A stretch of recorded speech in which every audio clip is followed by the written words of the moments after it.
Once your pump has been fully assembled, your pump must be primed before you can spray. Priming is just as important as following the proper assembly process. If not done correctly, your pump may not be able to establish proper suction, potentially resulting in an inconsistent fan pattern and may even damage the pump. In this video, we are going to teach you how to prime the Elcometer Typhoon Airless Pump by detailing how to conduct a high pressure test on the pump and gun, how to run in and flush out the pump, how to run in and flush out the gun, how to prime the pump, and how to prime the gun. For this process, you will need 3 buckets or pails, 1 containing the solvent to flush out your pump and gun, 1 containing the product you would like to spray with, an empty bucket to capture the flushed out solvent, and the appropriate PPE, including a mask. Now it's time to perform the high pressure test for the pump. Feel free to pause the video at any point should you need time to complete the action. It is good practice with all brand new airless pumps that have been stored or have not been used for a while to start these up slowly. Before we begin priming, we must first conduct a high pressure test. This ensures there are no air leaks. Ensure that all ball valves are closed and ensure that the pump air regulator is completely closed. Connect the main air supply hose to your main air supply and connect the other end to the main air inlet on the pump. Grab your throat seal liquid and apply a generous amount to the wet cup. Fill the wet cup all the way to the top. Increase the main air supply to 8 bar. Attach the grounding cable to a suitable grounding point.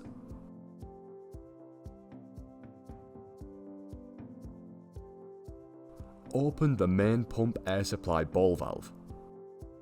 Slowly increase pressure on the pump air regulator and listen for air leaks. If a leak is heard, close the pump air supply ball valve and tighten any fittings, checking that none of them have been cross-threaded. If no leak has been heard, close the main air supply ball valve, the main pump air supply ball valve, and the recirculation ball valve, and completely close the pump air regulator. Now would be a good time to wear PPE, as we will be working with solvent. Now it's time to run in and flush out the pump and gun. This process ensures there are no storage oils remaining in the system when we begin spraying. Introduce your bucket of cleaning solvent and place the product intake hose into it, ensuring the blue foot filter is completely submerged.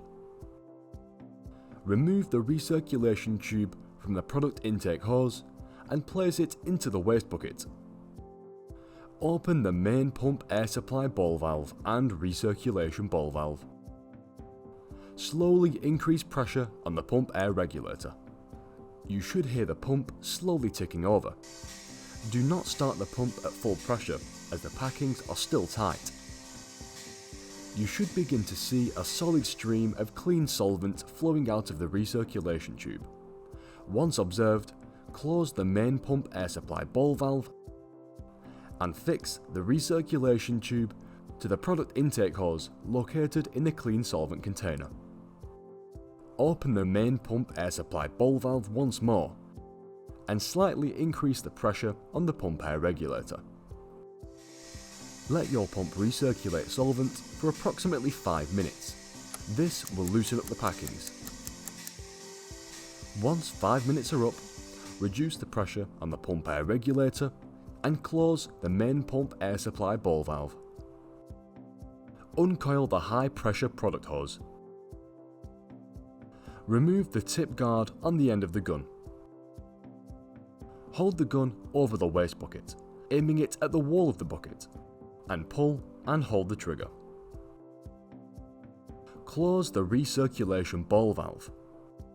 Open the pump air supply ball valve. Now, very slowly increase the pressure on the pump air regulator. While keeping the trigger pulled down, you should see solvent flowing out. You may notice the flow of solvent is inconsistent. This is an indication that there is air within the system being purged. The stream will eventually become solid. While still holding down the trigger, close the main pump air supply ball valve. Once the pump stops turning over, release the trigger. Your hose should now be in a more flexible state. Place the gun away from the operator. Ensure the pump air regulator is completely closed. Open the main pump air supply ball valve. Confirm the recirculation ball valve is still closed. Slowly increase pressure on the pump air regulator to approximately 1.5 bar. Wait for the turnovers to stop. Wait 3 seconds. And then increase pressure slowly again to 3 bar. As the pressure within the pump changes, it should start to sound different. Do not be alarmed, this is normal. If there is a leak at any stage in the system, it should have already happened. If this has happened, close all the ball valves, reduce pressure and tighten the fittings on the gun and the anti-pulsation system, and repeat the high pressure test process. If there is no leak, maximise the pressure in the pump air regulator. If no leak is heard, close the pump air supply ball valve. Ensure the safety trigger lock on your gun is engaged. Reapply the spray tip and guard to the gun.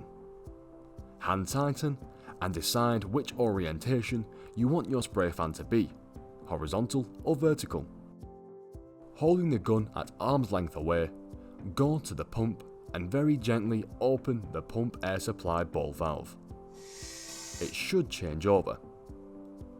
Your pump and gun have now been flushed out. Now it's time to prime both the pump and the gun. This process ensures that the system is saturated with the product you would like to spray with, ensuring a smooth spraying experience. Close all the ball valves and reduce the pressure on the pump air regulator. Now, relieve the hose pressure by reversing the spray tip so that it is facing away from you. Then, aim the gun at the wall of the waste bucket and pull the trigger. Pull the product intake hose out of the bucket of flush out solvent and place the recirculation tube into the waste bucket. Open the recirculation ball valve and slowly open the pump air supply ball valve. Slowly increase the pump air regulator. This should chase the flushed out solvent from the pump. Once done, close the recirculation ball valve and the main pump air supply ball valve. Introduce the bucket of product you would like to spray with. Place the product intake hose into the bucket of product and open the main pump air supply ball valve and recirculation ball valve, and slightly increase the pressure on the pump air regulator. Let the pump run until product can be seen flowing from the recirculation tube. Once observed, close the main pump air supply ball valve and recirculation ball valve. Reattach the recirculation tube to the product intake hose located in the product bucket. Open the main pump air supply ball valve and the recirculation ball valve. Let the pump recirculate product for 5 minutes. It is good to let the product and the pump condition with each other. Once 5 minutes are up, close the recirculation ball valve, reverse the tip so that it is facing towards you, and aim the gun at the wall of the waste bucket. And slowly pull and hold the trigger. When the product exiting the gun flows consistently, release the trigger. This indicates that there is no more solvent remaining in the hose or the gun. Reverse the spray tip once more so that it is facing away from you, and apply the trigger lock on the gun. Approach the object you would like to spray and remove the trigger lock. Conduct a test spray. If you observe tailing, increase the pump air regulator pressure. Once the product is exiting the gun smoothly, consistently, and without tailing, you are ready to spray. If you'd like to learn more about our range of spray equipment, visit our dedicated spray website, spray.elcometer.com. And to find out about our other products, visit our main website, www.elcometer.com. And please don't forget to subscribe.